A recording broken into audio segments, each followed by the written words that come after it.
extinction. When kingdoms burned, and knights slaughtered each other beneath a sky blackened by smoke, hope wasn't fading, it was being crushed. Battlefields became graveyards, horses thundered into chaos, lances shattered, swords ripped through flesh, and the land drowned in blood and fear. Then, when the world needed a miracle the most, a boy stepped out of the smoke. No armor, no lineage, no prophecy calling his name. Just courage, raw, defiant, unstoppable. He approached the stone every warrior had failed to move, and he pulled the sword free. In that heartbeat, everything changed. A child became a king became a symbol became the heartbeat of a legend that would outlive empires. Tonight we cross the veil between myth and memory to meet the man who united a world drowning in its own wars, into an age of knights, kingdoms, magic, and might, where betrayal cut deeper than any blade, and destiny demanded more than any mortal could give. A warrior guided by a wizard, a lover betrayed by his own heart, a leader whose greatest battle was never fought on the battlefield, but against fate itself. Let us ride now into Camelot, where honor outranked glory, where every knight was an equal, and where justice was not a word, but a vow sworn in steel. Was he myth, was he man, or something far greater? Was he chosen by prophecy, or shaped by purpose? Tonight, we step into the legend. This is Immortal Interviews, and this is King Arthur.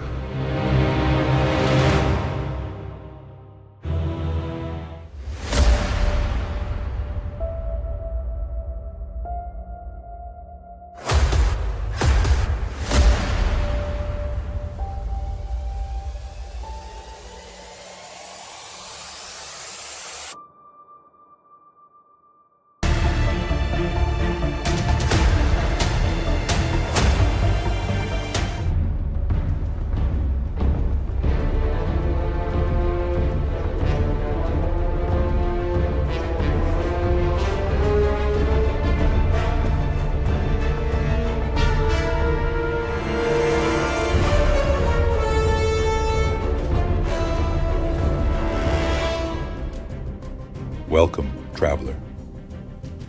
You stand at the gates of Camelot, not as a stranger, but as one who still believes in the power of honor, unity, and legend.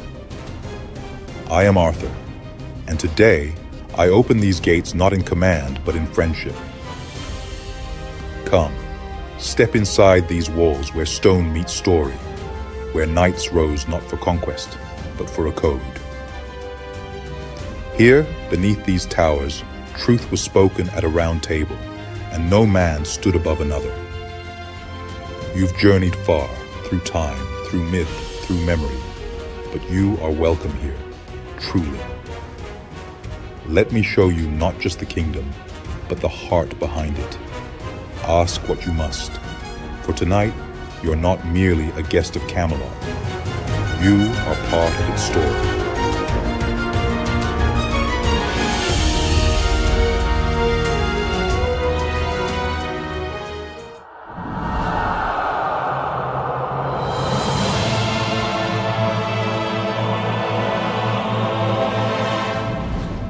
Let's begin where the legend was born. You pulled a sword from stone, a feat no other man could accomplish. Was that the moment you became a king, or the moment your burden began? It was not strength that freed that blade. It was purpose. The people saw a miracle. I felt a weight. That sword didn't make me a king. It demanded I become one. In that moment, I understood that destiny doesn't ask. It claims you.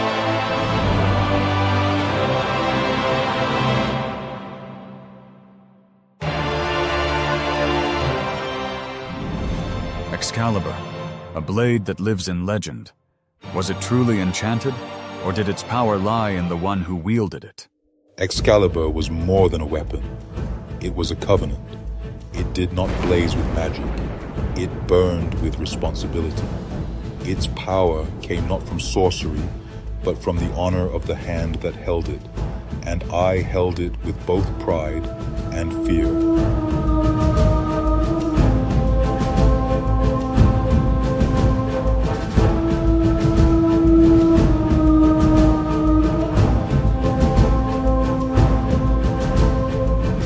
Why did you create the Round Table, which showed a symbol of equality, where other kings had their own throne in which to rule with a form of authority and obedience. Because kings before me ruled by greed and hierarchy, and I had no wish to rule over men. I wished to stand beside them. I chose a round table so that no man, not even a king, sat above one another. A round table also has no corners, where secrets can hide. So my symbol was that all voices matter, and that justice begins not with the crown, but with listening. Also, we all fought besides one another, some even died. So when we sat at the table, we were all brothers in arms, bound by honor, not bloodlines, and that was the kingdom I wanted to build, and the round table represented that.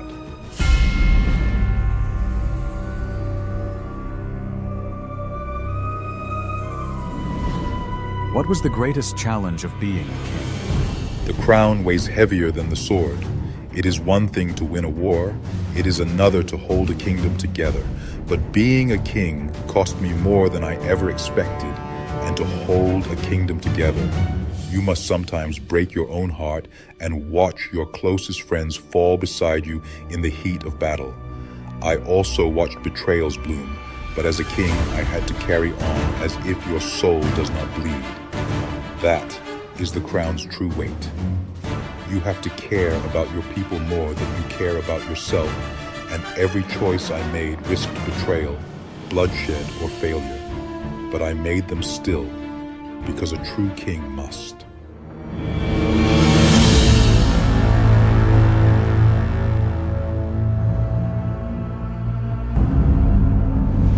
Your name is synonymous with honor, yet your greatest wound did not come from the battlefield, but from those closest to your heart.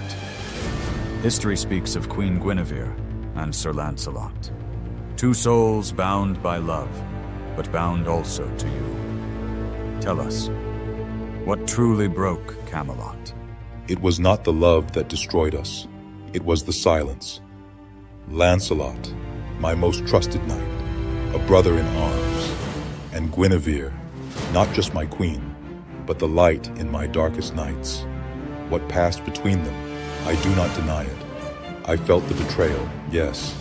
It cracked something deep within me, but I loved them both, even in their weakness.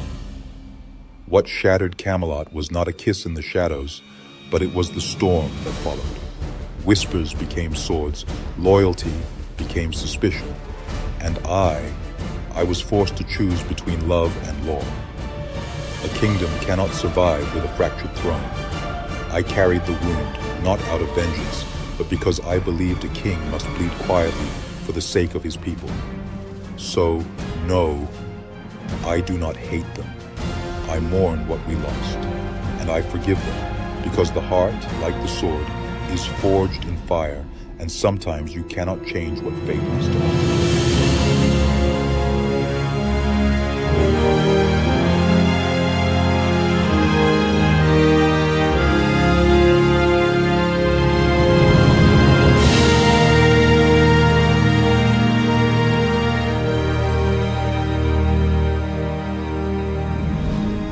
Camelot, a name that echoes across time. Some say it was real, others say it was only ever a dream. To you, King Arthur, what was Camelot truly? A kingdom, an ideal, or something more? Camelot was stone and fire, oath and steel. It had towers that reached the heavens and halls that echoed with laughter. It was as real as any city, but far more than that. It was a vision made flesh. I did not build Camelot to be a fortress. I built it to be a symbol, a place where justice would not bend to bloodlines, where knights knelt not to power, but to purpose, a circle of equals, a court of honor. But no dream stands without sacrifice. Peace is a fragile thing, easily shattered by pride, envy, or fear. And Camelot, though noble in spirit, was not immune to the cracks of human failure. Was it too perfect for this world? Perhaps. Dreams often are. But even if its walls have crumbled, even if the round table stands empty, the soul of Camelot still lives, in the hearts of those who believe in what could be, not just what is. Camelot was not just a place, It was a promise.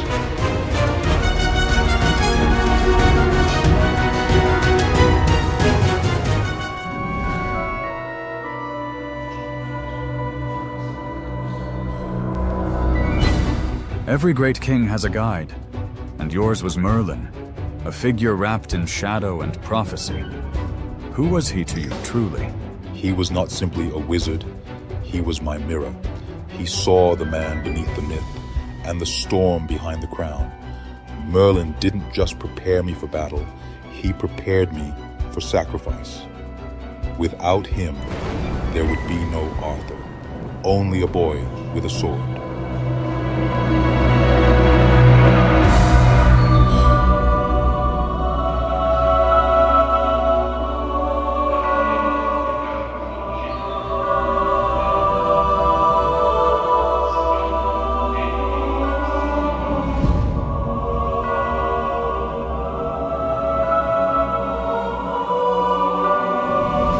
The quest for the Holy Grail is among the most sacred and mysterious tales in all of Arthurian legend. Your knights searched for it, bled for it, and some never returned. But tell us, Arthur, what was the Grail, truly? Was it a divine relic, a myth, or something deeper? The Grail was never meant to be held. It was meant to be sought. Many believed it to be a cup, sacred, powerful, holy beyond words. But it was not just a vessel of divinity. It was a mirror, and one that reflected the soul of the seeker and judged it. Those who rode out to find it did so with different hearts. Some sought glory, others redemption. But only a few were driven by faith, and others by pride that was cloaked as purpose. But the Grail, it answered none of them directly. It demanded truth, purity, and sacrifice. So I watched brave men ride out with steel in their hands and fear in their hearts, not knowing that the journey would test their very essence. The Grail does not grant power, but strips away illusion. And for many, that was the cruelest revelation of all. It was not the Grail itself that changed them. It was the search. It forced them to face who they were beneath the armor. That was its gift. In the end, only the truly worthy could even glimpse it, because the Grail was never about what it held, but about what you had to let go of to find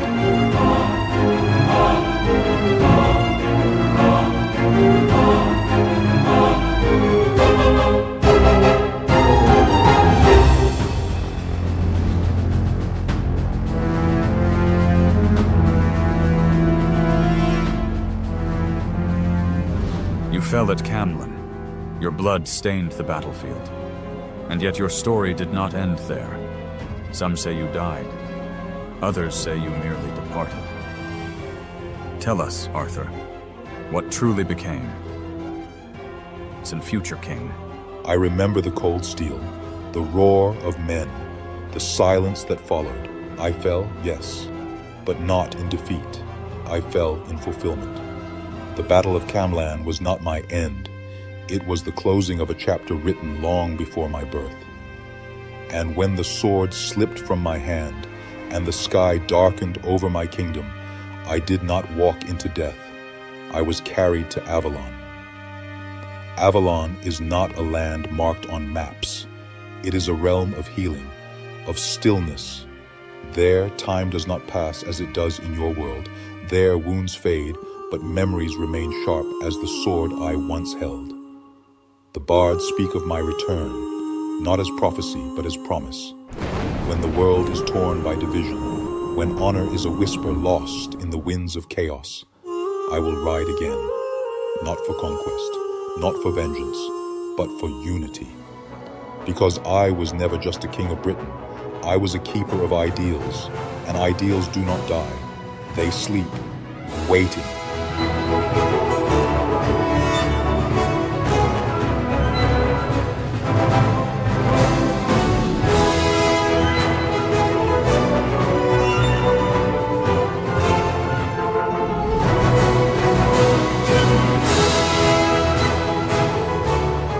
You led in an age of chaos, yet built a kingdom that still stirs hearts centuries later. If you could speak to the rulers of today, those who wear crowns of politics, influence, or power, what would you tell them? What would the once and future king say to our world now? I would say this: greatness is not forged in the echo of applause, but in the silence of sacrifice. Do not mistake rule for righteousness. A title does not make a leader. Deeds do. The strength of a kingdom is not in its armies or gold, but in the dignity of its people and the courage of those who serve them. Do not lead for legacy, lead for lives. Your decisions shape the fate of generations, which you may never meet. Rule not with pride in your voice, but with purpose in your heart, and remember this: even the sharpest sword is useless if wielded without honor.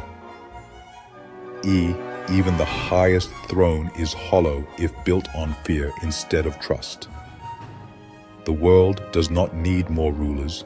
It needs guardians of principle and protectors of the dream. The Round Table was not built to glorify men. It was built to remind them they are never greater than the circle they serve. So rise not as kings or queens, but as stewards of justice, bearers of hope, and builders of something that outlives you. And that is the essence of being a true ruler and king. Before I take my leave and return to my own world, I offer you more than thanks. I offer reverence. The wisdom you've shared is not bound by time, nor by kingdoms. It echoes beyond Camelot, beyond war and crown, into the hearts of those who dare to lead with honor. In a world clouded by noise and conflict, your words have been like Excalibur in the dark, cutting through confusion, revealing truth, not with force, but with clarity. You have reminded us that the greatest victories are not won on battlefields, but in the stillness of the mind and the steadiness of the soul. Your counsel, rooted in discipline, self-mastery, and purpose, shall endure long after swords are sheathed. I carry your lessons now, as do all who have listened. They are not just teachings, they are torches.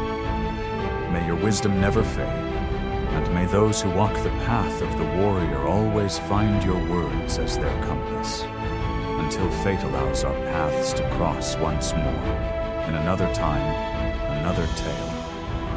I bid you farewell, and thank you.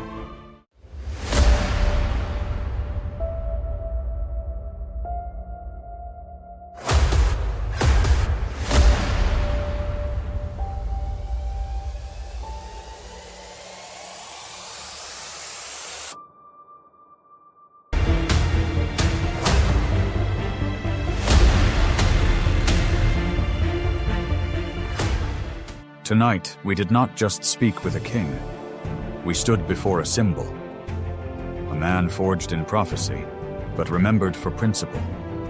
A leader who did not rule through fear, but through honor. Whose sword did not carve an empire, but defended a dream. King Arthur taught us that true power lies not in dominance, but in duty. He may rest in Avalon, but his voice echoes in every act of courage, every stand for truth, and every leader who dares to serve with purpose. And Camelot may have faded into myth, but its spirit endures in all who dare to dream of a better world. So, if you enjoyed this encounter, then subscribe now and tap that like and notification bell so you're ready when the next legend steps out of the shadows.